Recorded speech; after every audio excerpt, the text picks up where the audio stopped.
পত্র চেয়েছেন বিসিবির কাছে।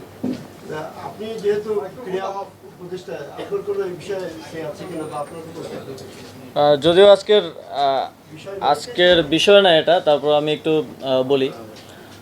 আর বিসিবি এ বিষয়ে হয়তো একটা বক্তব্য দিয়েছে এবং রাষ্ট্রের জায়গা থেকে রাষ্ট্র প্রত্যেক নাগরিককেই নিরাপত্তা দিতে বাধ্য এবং সেটা আমরা তো অবশ্যই করব।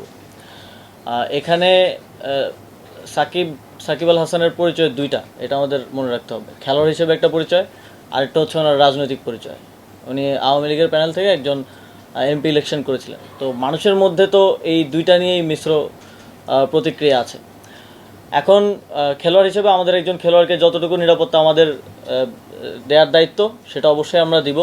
তিনি দেশে আসলে আমরা সেটা দিব এবং তার নামে যে মামলাটা হয়েছে, হত্যা মামলা, সেটার বিষয়ে আমরা ইতিমধ্যেই বলেছি, ইতিমধ্যেই আইন মন্ত্রণালয়ও বলেছে যে সংশ্লিষ্টতা না থাকলে প্রাথমিকভাবেই নামটা বাদ দেওয়া হবে।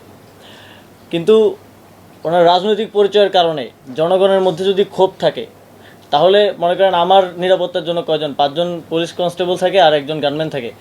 আমার উপরে যদি দেশের 16 কোটি জনগণের লেটসে 10 কোটি জনগণের যদি ক্ষোভ থাকে, তাহলে এই 5-6 জন আমাকে কী নিরাপত্তা দিবে? আমারও তো সেক্ষেত্রে নিরাপত্তার সুযোগ নেই। তো সেক্ষেত্রে জনগণের যদি কোথাও ক্ষোভ থাকে, সেটাকে তো আমাকেই রিডিউস করতে হবে আমার কথা দিয়ে।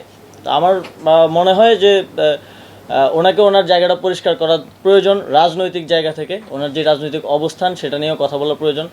অলরেডি মাশরাফি বিন মুর্তজা বোধহয় কথা বলেছেন সে বিষয়টি নিয়ে।